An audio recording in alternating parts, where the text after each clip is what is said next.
Hello, Yes. everyone. Thanks for attending our presentation, How to Create and Maintain Healthy Visual Brands.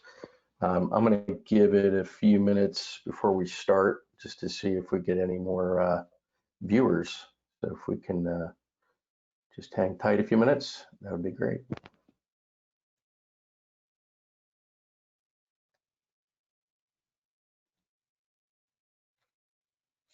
Unless you want to tell some jokes, Scott. I'm all joked out. Yeah, I wish I had some elevator music to play. yeah, with the Jeopardy music, maybe.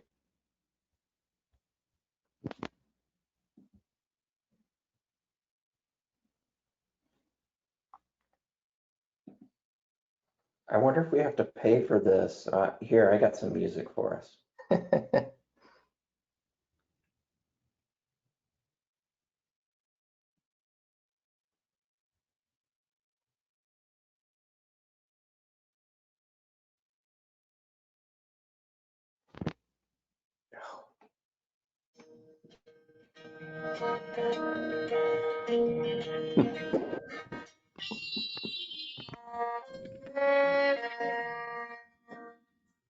How's that coming through?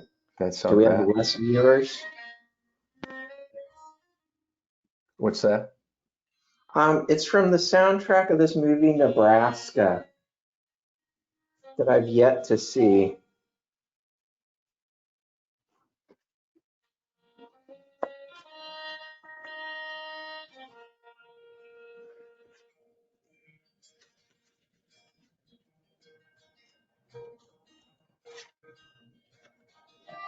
I assume it's about Nebraska.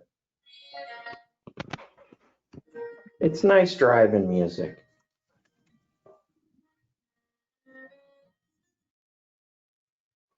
All right, well, we can go ahead and get started, and as people come in, we'll have to catch up. But once again, thanks for joining How to Create and Maintain Healthy Visual Brands. Um, so we have, first let's introduce our panelists.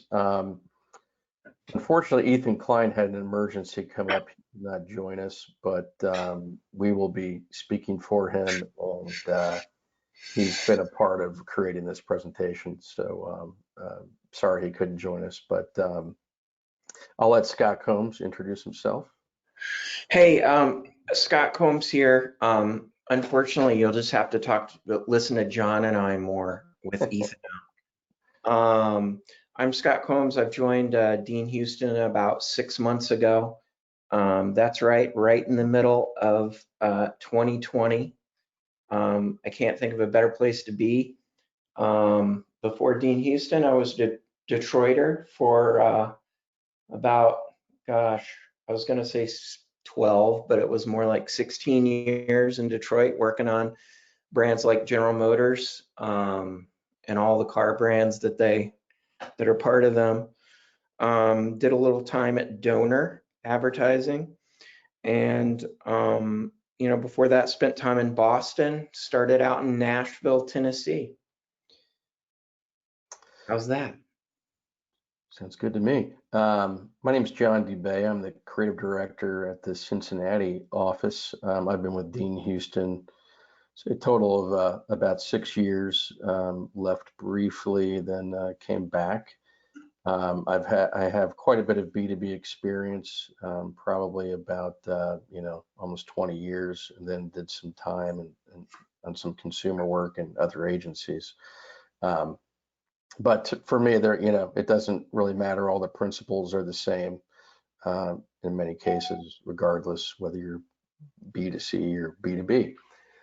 And Ethan, just so you know, he works out of the California office and is a project manager, graphic designer.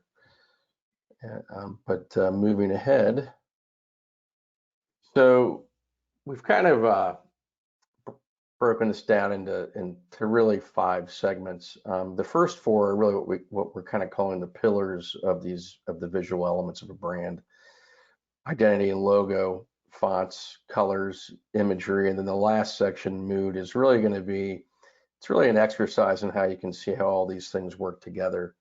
to make sure that you're on strategy and on task. So that being said, we'll move ahead.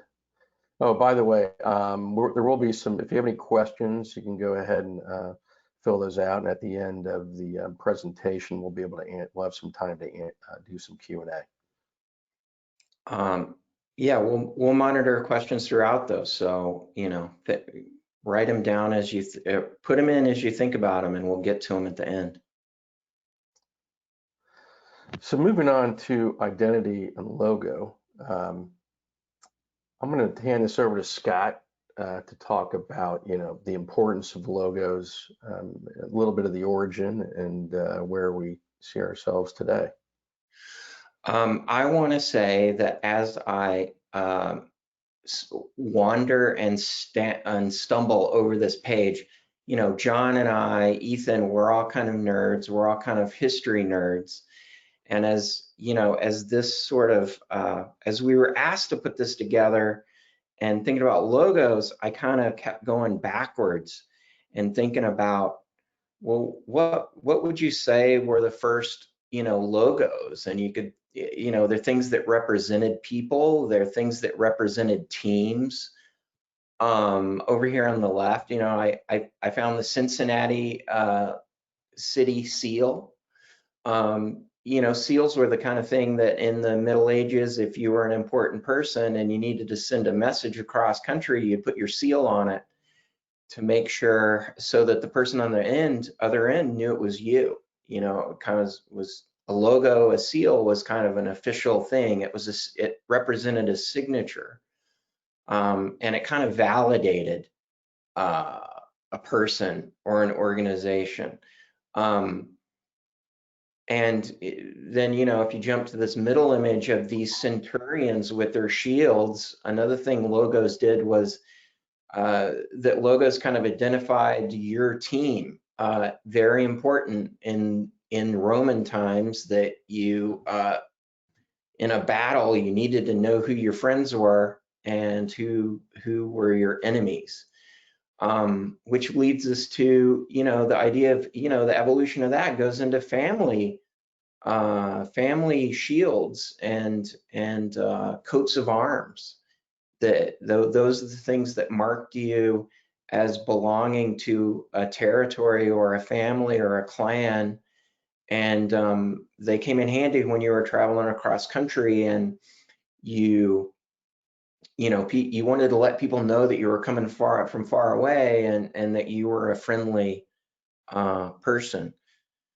From there, on this bottom level, logos are also kind of come from the origin of maker's marks. Of if you have any silver around your house, flip it over tonight and take a look. And if it's good stuff, you'll see the marks of the makers, the stamps that they put on their work. It was kind of a mark of quality. It was also kind of comes from this time of when, hey, when I make something and I'm proud enough to put my stamp on it, it's a good thing. That's kind of the same thing that Gucci and Calvin Klein and these other brands do today. I also included maker's mark on this. It occurred to me that here's a whole brand that the pride in what they make, they basically named their brand after the activity of making a logo, making a mark. And maybe John will share some of that out to everybody. Wish I had some, but I'm going to have to restock. But I think ultimately what that comes down to is that, the human race has been using marks, logos to communicate for probably since the dawn of man. And today, it's still extremely important and important for brands to have a mark or logo that can be distinguished from everybody else. And I guess that's the tricky part, is distinguishing the brands. But you can see, these multi-million-dollar sponsorships with the logo, the Chevrolet logo. I guess you probably have some experience with that, Scott, in some of your former work. Yeah, Yeah, we included this, just like those centurions had the mark on their shield. Today, if you follow soccer, if you follow any big sports franchise, it's a big deal to have your logo on a jersey. It's a big deal to have your logo on the side of a NASCAR. And it's a big deal. It's big money. And the reason that people pay for it is how many eyes across the world are on that logo. I worked on Chevrolet for a while, and in my mind, this cost keeps going up and down. I want to say that the full like 5-year contract for to have Chevrolet associated with Manchester United football team was about $250 million. But Wow. in their minds, what they got from it was they got global eyes.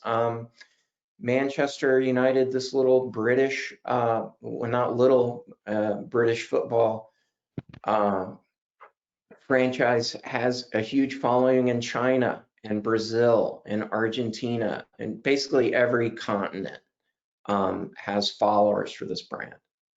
But also on this page on the right-hand side, I found a OPW um, mark on a gas nozzle. We're everywhere too. And like we said, it's a mark of pride. And I guess, what John and I and all of our creative family at DeanHouston in all the offices do a lot of now is think about logos on digital, on screens. Your mark really has more places to be visible than ever. Mhm. We'll work on getting it on the Virgin spacecraft. Yeah. Um, so the next section, we're going to take you through like 3 stories of brands, marks, logos. I'm sure you're all familiar with them, and there are there's a lot of brand awareness for them, but there's also some interesting stories that are associated with them as well. So, but first, we're going to do our first poll, and let's see how smart everybody is. What international brand's current logo reflects the architecture of its first buildings? We need that Jeopardy music now. Yeah. So we'll give everybody a few minutes. 50. John, how many of our 350 participants have answered the question so far? We've got 56% uh, voting right now. We're up to 67. When I hit 80, when we hit 85, I'll move on to the answer.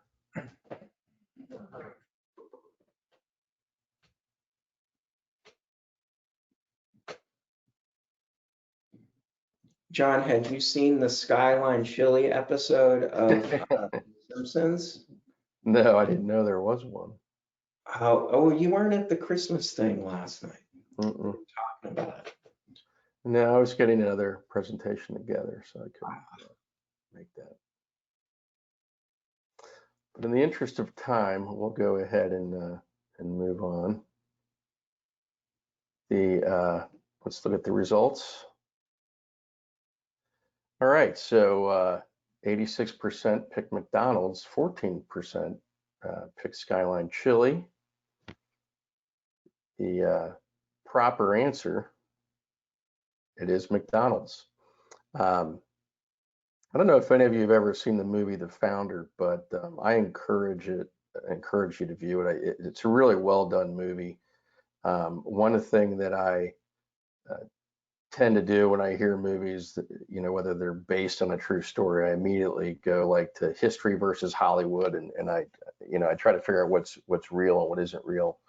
What was changed for dramatic effect, things of that nature. But I found out this movie in particular was pretty, other than being condensed in 2 hours, a lot of the key points were fact. So it was interesting that the actual creators of McDonald's, it was not Ray Kroc, but he was the guy that actually saw the power in it.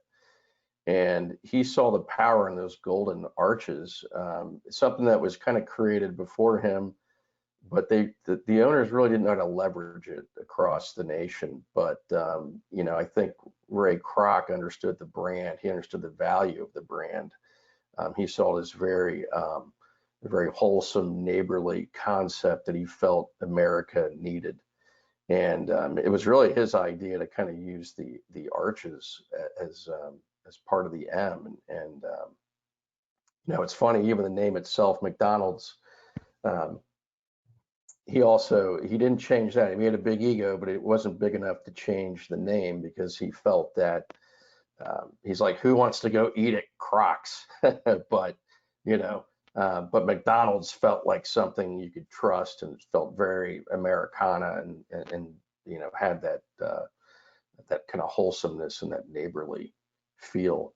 Um, but I would definitely recommend that because you can see um, where some of these things, the power of some of these icons come from.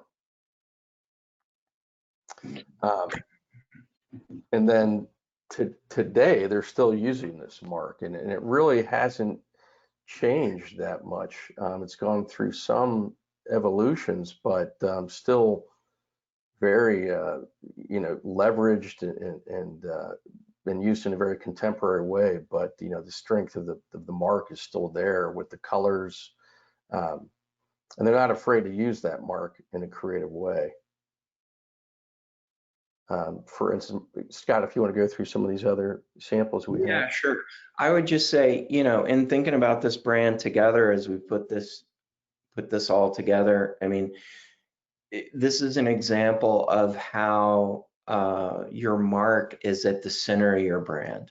They don't just, McDonald's doesn't obligatorily, just put their golden arches and the word McDonald's on everything. They embrace their logo and use it and celebrate it in all kinds of interesting ways. Somebody might have come up and said, there's no way that we can put the McDonald's logo upside down, but somebody else said, but if we put it upside down and across the stairs, it'll look like a French fry box, so they're willing, they embrace their mark, and they also use it in ways that surprise and engage people and they do it across the world. Yeah, it's funny. I'm looking at the M upside down, and I still see it as an M. I don't read it as a W because I know what that is. That the exposure is so great and it's so leveraged that I don't even question that. I know exactly what it is, and that's the real power of that mark. Also, it's interesting if probably some clients, if I did some work for and I were, for instance, wanted to distort their logo, they would probably not like that. But I think McDonald's is interested in that. They're like, well, if it's a good idea, then we'll distort the logo all day long, as long as you can still recognize it. Um, but if it's a good idea and associated with something conceptual, they're willing to do it. And I think that's interesting. If you look at the courier pickup sample. Moving on. This brings us to our next example, and we have another poll for you. What apparel logo that you might be wearing was designed by a 28-year-old student for $35?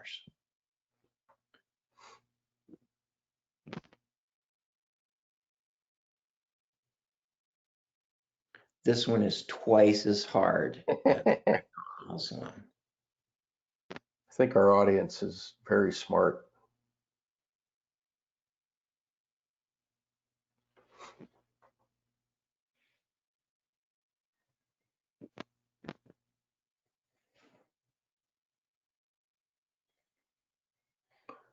We were wondering at this student who was, still in school at 28. This. Yeah, maybe, but they started late. Maybe high school was rough. We don't know. Um, go ahead, for the interest of time, we'll go ahead and move on. So we have 17% Levi Strauss, 17% The Gap, Nike. We have 67%, and the answer is indeed it's Nike. Brilliant. And yeah, and this is a really interesting story that we kind of uncovered. And I don't, before we did this webinar, I don't think we knew the full story behind it. So some of the things that were revealed were very interesting. It's a very humble beginning, um, but ultimately, this 20-year-old student was given the task of doing a logo for the side of a shoe. And it's interesting, they're really up against the gun on these manufacturing deadlines. And they ultimately, here they picked the least awful version. So, initially they didn't like it. It was just the least awful one. I'm sure that made her feel good, but I think it's an interesting way. It's also, this logo is so familiar and known over the world, and initially they didn't really like what the designer did. Not to mention also she was paid $35 for the design. However, she's never really complained about that. It's basically what she charged them, and that's what they paid her. The other interesting thing is, ultimately this was going to be on a shoe. They weren't thinking of anything beyond that, and that's really how she looked at it. Was, it has to look good on a shoe, and I think that's an important thing to consider when you're working on a logo. What is the number one application for it? That's where it should probably look the best. And yeah, of course we have all these digital mediums and things like that. You have to modify it, but where is it going to be to live for the most part? And I think that's interesting. That's kind of where she started. And then moving on to, so now you can see where they are today. Scott, if you want to elaborate a little Yeah, further I on mean, this. it's funny, as John was saying, I mean, it started out on a shoe. Back then, I really doubt that the owners of the company that picked the least ugly one, or the one that they hated the least, they never imagined that 40 years on they'd be opening up stores in Singapore, in Shanghai, and have retail stores all over the world. And this little swoosh, this mark, after all that time has, it's taken over, it's transcended, where, like the likelihood that you are wearing this mark right now is really high. And up the top of this page, we kind of put the progression. Another thing about this is, you may not like something now, but it may grow on you. These brands and these logos, they really do have a life of their own. Sometimes you just have to let them breathe. And I don't think anybody back in, maybe not, maybe when the first Air Jordans came out and you paid whatever you paid for them, not sure if anybody would have ever imagined them being sold for $600,000 at Christie's, a pair. But this is our world we live in. Yeah. The other thing that's interesting is how, because of this brand success and the identification's been so strong, that they don't even need to put their name on it anymore. We just have they've used the swoosh, and you look at that, you already know what it is, you know what it means, you know the value behind it. But the story does have a happy ending for our designer. Over time, like Scott said, this logo grew on them, and they realized in 1984 that they had a winner with this mark, and as a gift, they ultimately gave her 500 shares of Nike along with this gold ring. So they ultimately saw the value in it and realized that they got a really good deal probably on that logo. So pretty cool for them to ultimately look back and you know, a lot of companies probably wouldn't need to do that or wouldn't do it. Pretty cool that they did that for her. In our last example, you know, this is a story about sometimes it's not a good idea to change your brand, even when you think that nobody's looking. Um, so back in say after World War II, you know, Coke had about 60% of the market share. As the in between that time in the 80s, you know, with the rise of Pepsi and some of their campaigns, the Pepsi Challenge, other competitors, their market share started taking a hit. So they were, I think, were around 25%. So they did a bunch of focus groups and studies, and it's interesting that they decided they were going to change their formula of their product as well as the packaging. And those two things together, it didn't really create the effect they wanted. It actually made a lot of people very angry, and they just wanted their old Coke classic back. And so they were in a position where now they had to like basically reintroduce Coca-Cola Classic. Um, and so I guess ultimately, you know, they felt like nobody cared about their brand anymore, about their mark. And the reality was that they did. They had a lot of brand equity. They had a lot of brand loyalty. But even if somebody decides to go with another product to try it, doesn't mean they've completely forgotten about your brand, and they still expect it to be a certain way. And I think that's interesting. But a lot of people thought this was some marketing ploy by them, because by the end of the year, I guess they had outperformed Pepsi by introducing the Coke Classic and but I just think they were responding to the marketplace and didn't realize the true value of their brand. Um, so now this is fairly current work, right? I think where they straddle. They've been around so long, they can straddle the heritage point of view as well as the more contemporary setting, but you can see they're still tapping into this look and feel that really hasn't changed that much. I mean, it's gone through some evolution, but you know, they still own the red. They still use it in contemporary ways, and I think they learned a lesson back then. Yeah, on the left here is Norman Rockwell from, I guess, the beginning of Coke, you know, the beginning of the last century. And this is the evolution of what they do with it today. And, you know, again, like McDonald's, their brand image is at the center of their communication. There's no other bottle shape like this. There's no other swoosh underneath like this. And you know, they celebrate it and they put it at the center of their brand. Yeah, and it's real simple stuff. You know, I look at this piece down the bottom, just using the kind of design mark and having the two hands come together and sharing a Coke. I mean, it's so simple, yet it communicates so much. It doesn't say it tastes great. It doesn't say it's just, you know, you want one, you know, or you should uh, give one to somebody else.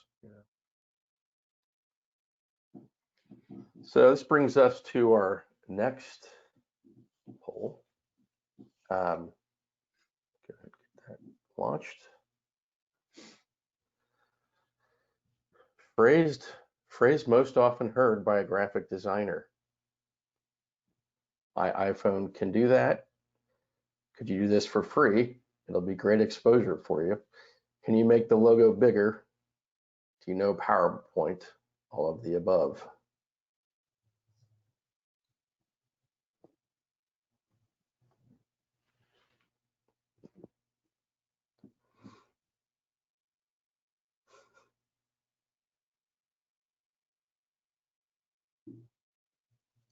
John, now we can do PowerPoints on our iPhones. That's true. We should And update get the. great exposure.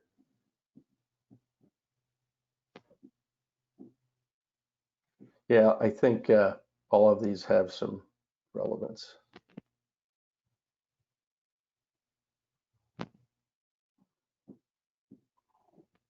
Okay, let's see the results. We've got make the logo bigger, 50%. We have all of the above, 50%. Those are great answers. There's one in particular that we tend to gravitate towards, and here it is.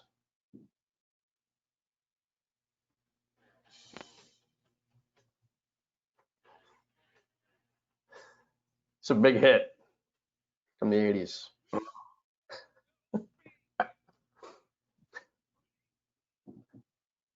We might have lost the sound on it. What's that? Can you hear it? We might have lost the sound. How's that?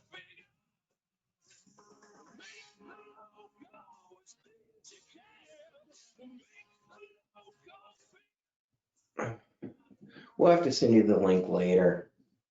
But maybe it's just me. It's a song that they made a song, make the logo bigger, because of this. But you know, to this section, I think the points about logos and brands and the brands they represent, the things to really take away. A logo should be the quickest and most recognizable representation of a brand. Brands and logos evolve over time. You know, they aren't just static things on a page or on a screen anymore. They have a life. They live and evolve over time. Logos don't have to cost a fortune, as we saw with the story about Nike. When designing, be unique, be thoughtful, and be smart. I think that leads towards some things we're going to talk about in a bit. Collaboration. You know, it's not just a designer's job. It's anybody involved with the brand has a voice and has a place in coming up with something. Make a logo that stands out in the appropriate way, and fans will rally around it. McDonald's, Nike, CocaCola. I think those things are all true. And, you know, most important to keep in mind, I think, for any brand, successful brand awareness may or may not be achieved by simply making the logo bigger. Good wrap up. All right. All right. Our next pillar, the wild world of fonts. The reality is the font game is complex. There's bazillions of formats, you know, lots of different media that they have to work with. But ultimately, when you're designing a logo or a brand, you're really looking for the feel, the look of it. You know, what is the essence of the brand? And that's usually what guides us into selecting fonts. So, you know, as far as, you know, a serif face might have more of a classic look. Sans serif, modern. Slab serif can be bold, strength. The script is more elegant. Handwritten is informal, organic, can be playful. And then on the decorative side, you know, this is it's more dramatic. Could be, you know, if you're looking for something cartoonish, conceivably, that kind of font style could work. And then you can see at the bottom here how some of these current brands utilize fonts and how it affects the look, the feel, and what you take away from it. You know, we're kind of deconstructing here, but you know, on this middle row left, it's like Johnson & Johnson, Cadillac, these brands, Ford, all sort of have a lot of heritage, but it comes from that maker's mark, I believe. It comes from the owners, the original founders of the companies. kind of saying this product is so good that I'm going to put my name on it, you know? So it becomes a point of pride, and it becomes like a maker's mark, like I rambled on about earlier. I think Instagram probably comes from a place where they were, you know, they wanted to be more informal and they wanted to be elegant. They wanted to be your best friend, you know, they wanted to be, you know, you're part of that brand. And you know, you look in history, things like Time magazine, that font really comes from, uh, it's grounded in print technology. Vogue and Tiffany's is these brands are elegant, and they're coming from a classic sort of brick and mortar sort of time in you know, in the evolution of commerce. Um, you know, Facebook and Netflix, Google and Spotify come from this next generation. They're more modern, they're more serify, you know, they're friendly. Um, Whereas Volvo, Sony, Honda, I think they really came from a machine age, and the serifs are about stability, you know, of this uh, car or component that you're gonna buy, you know. Yeah. Volvo needs to be boxy, right? Um, Things like Yeah, that. and the strength side of it, with vehicles, that idea of trust. You know, you want to make sure you want a vehicle that's safe, durable, and trustworthy. So, but one thing you never want to do is use Comic Sans. That's a no-no. That's always been the bane of a designer's existence. It's one of these scrapbook fonts that people use a lot, and designers make fun of it. But the reality is, it probably does have its place, and that would be in a comic book. You know. I always argue that when we go over this, Stan Lee did really well with Yeah, comics. yeah. I think he started. That's where he started, was lettering.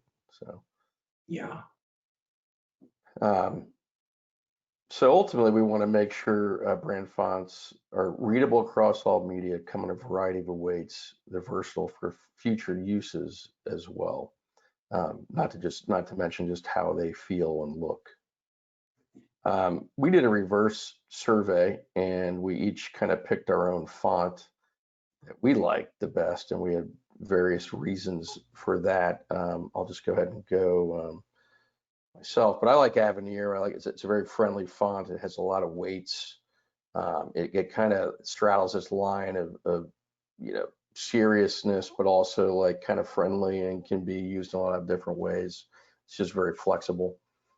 Ethan, I'll speak for him. He likes Cooper. He liked Cooper Black. He liked this.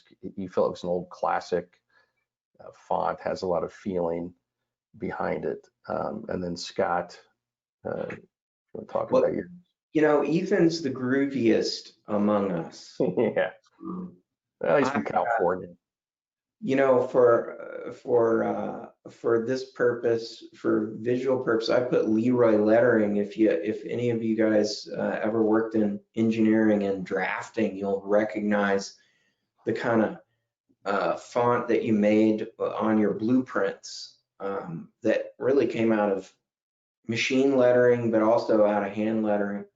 Honestly, I'm really happy with any font that's on my computer that I don't have to find that works. I think John probably agrees with that too. Yeah, and there's like 1,000 versions of every font, so it can become a challenge. Um, for our next pillar, colors, you know, so we have, and this wasn't actually in order. I mean, colors might be more important than fonts, but that's probably debatable. Um, so as you can see, I mean, you know, every brand wants to own a color, probably needs to own a color, and it could be, you know, some of these brands have successfully done it over the years, you know, Coca-Cola, um, you know, McDonald's, you know, Facebook is blue, you know, Amazon um, is orange. So some of these, it's very important. Now, sometimes you may not be able to own a color, um, but you know, there's ways to make things work. But ultimately, color also has a lot of emotion that people perceive in it. And, right or wrong, this is how we perceive it. Optimism is more the warmer side of the color wheel, friendly. Red is sportier, exciting. You have this kind of purple would be creative, blue is trustworthy, dependable. Green is can be seen as peaceful, environmental, and then gray, which is more of a neutral, calm, balanced. And you can see how all these brands leverage their colors differently. Like I said, you may not be able to own something. Sometimes you have to look at the landscape of other logos out there in your space, and you don't want to use a blue or a green that somebody else is using. So you have to find creative ways to make that work. And a good example of, I think, a brand that kind of goes against the grain a little bit, that they actually own like 4 colors and they leverage them all fairly, balance them all out pretty much, and leverage them all equally, for the most part.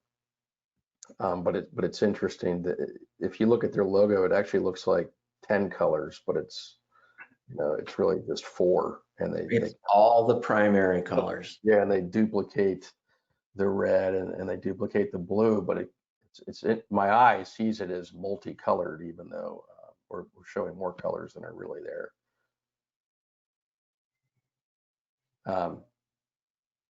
Unless you got anything to add to that, Scott. No, that's good. Yeah. So moving on, the last pillar, if you will, would be imagery. And, this is a huge part of any brand and how you want to be portrayed. A good example would be, I always go back to food photography, and really bad food photography irritates me. It's like one of my pet peeves. It's like, look at this shot, and I've seen people do photography like this in their restaurants, and I won't eat there, because if I can't tell what it is, or it looks like somebody hasn't put the time into the image, it makes me wonder how much they really care about their food anyway. I'll move on from that. But this is a good example of what I think is really bad food photography. We were trying to figure out what this was, and I'm thinking it's creamed corn, mashed potatoes, and bacon, but I don't know, Scott, what do you think?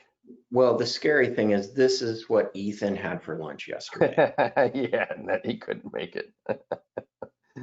Now let's look at something better. Yeah. So you can see, pictures are worth 1,000 words, and 1,000 likes these days. So here you have what I consider to be good quality food photography, where it looks like they really took their time to position the food, give it great lighting. They styled it in a way that's appealing, appetizing. And and food's one thing, but it really, for me, it transcends even food. Pictures they prove precision. They can ignite desires.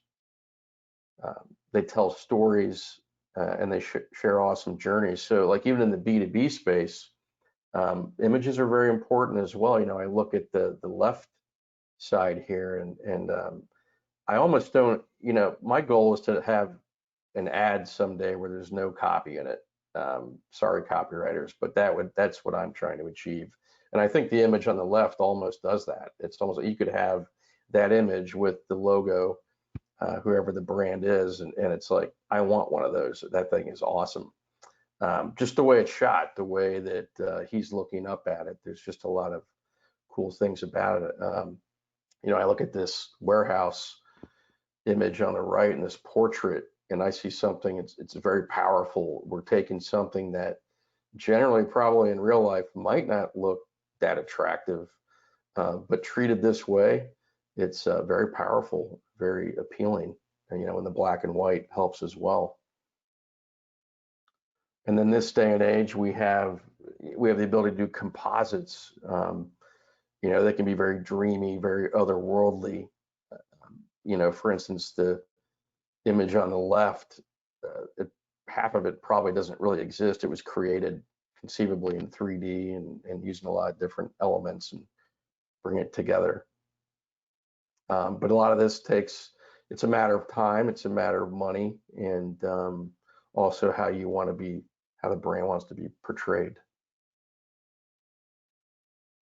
And then lastly, illustration is another way to go. If I think about the old Saturday Evening Post that Norman Rockwell did, and I'm sure there were people that just collected these just for those illustrations. I've always been a big Norman Rockwell fan, and such a distinct style, and that's really what it comes down to, is the style of the illustration, and it has a lot of potential as well.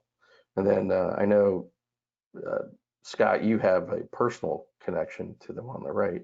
Yeah.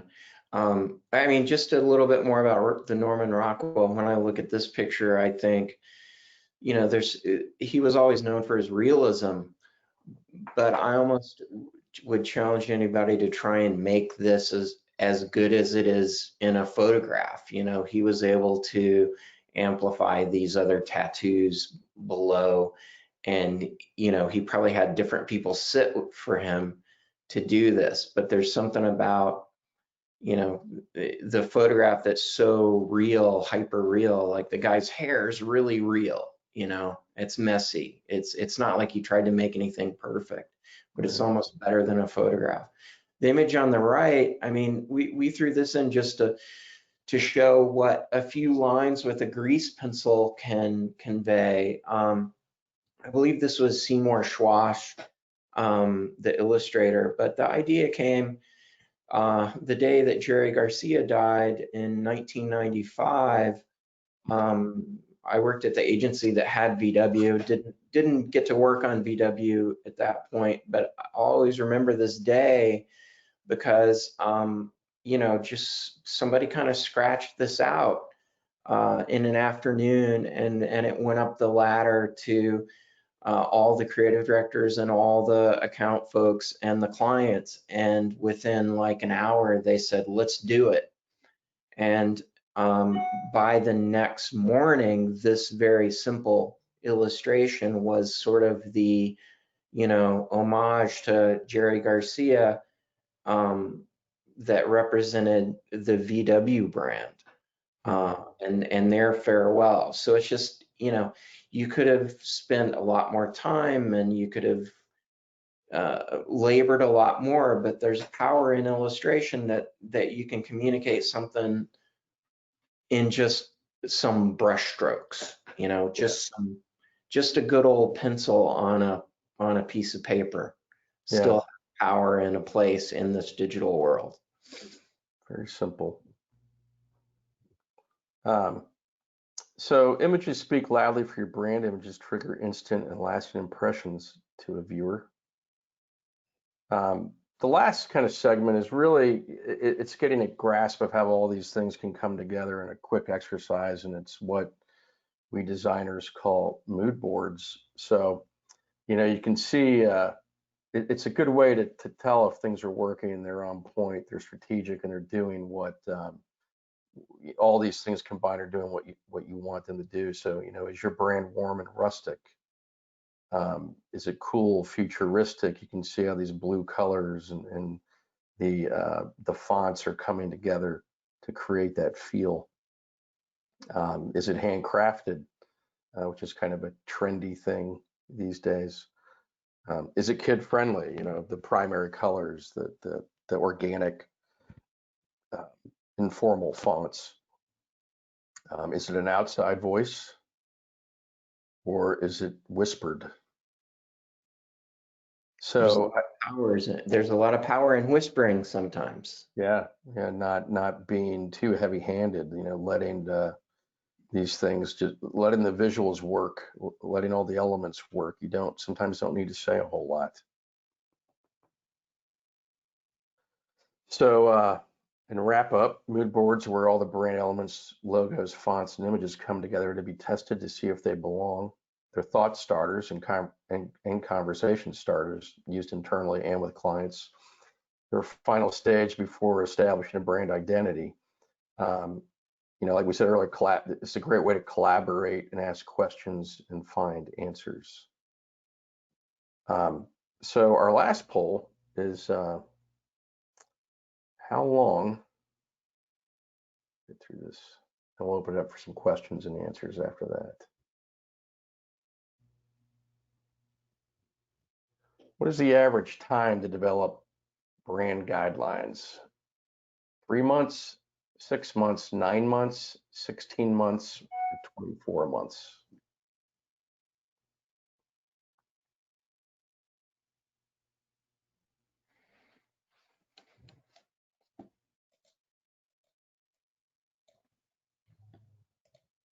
%75% of the vote is in, Scott. All right. What's the answer? Let's find out.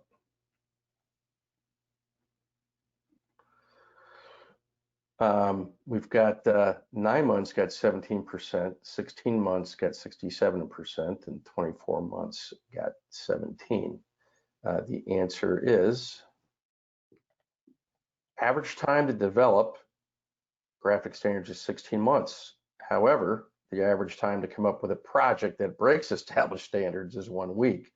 I think that's an interesting point. We all put a lot of time and effort into these standards, and if somebody's not policing it, if somebody isn't really looking at it all together, and it's very easy for somebody to break it and possibly dilute the brand if they're not keeping all these things in mind. So I think that's where marketing professionals come in, and designers. We work together to keep things on brand, because that's what people expect. So that is the last, really the end of our presentation. It all comes down to consistency, continuity, and collaboration. And there's a lot of other things that go into a brand. Obviously there's tactics, there's products, there's a lot of things that go into it. But a brand can survive if even a bad product, if the brand is strong and the communication is strong. I think Apple's a good example of a company like that. Do we have any questions?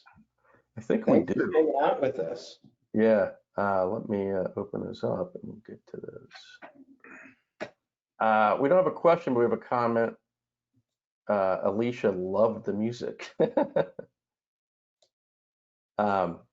Eric has a question. Has design had to change at all during the age of COVID?